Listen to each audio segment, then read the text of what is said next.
Po redu, po domaćim kategorijama moram pročitati ko je po stručnom žiriju izabran kao instrumentalist godine.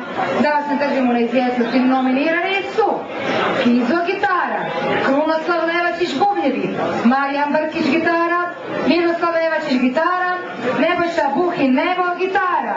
A dobiti pjev, sad zamišljena omotnica koja se otvara, ali nećemo se sad previše se glamurom baviti. Pobjednik je Kizo gitara! Kizo gitara! Kizo gitara! Gdje je taj? I ko je taj? Kizo je tu. Hoćeš preuzeti svoju dedalu novčanu nagradu ključeva od auta Porsche Lamborghini.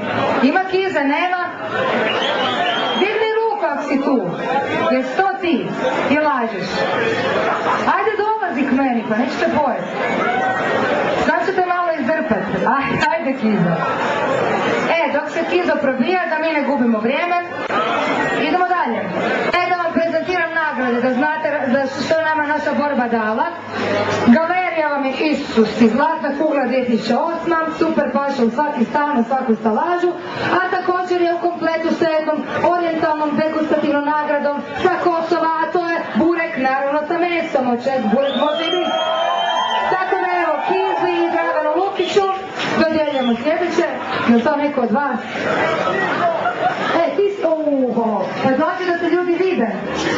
Evo jedan veliki pljesak, Zlatna kugla 2008, burek, dobro ga čuva i nema ga pojesti, nego stavi u salaži, kaj sad da ja ga čuvam. Burek, nek se vidi.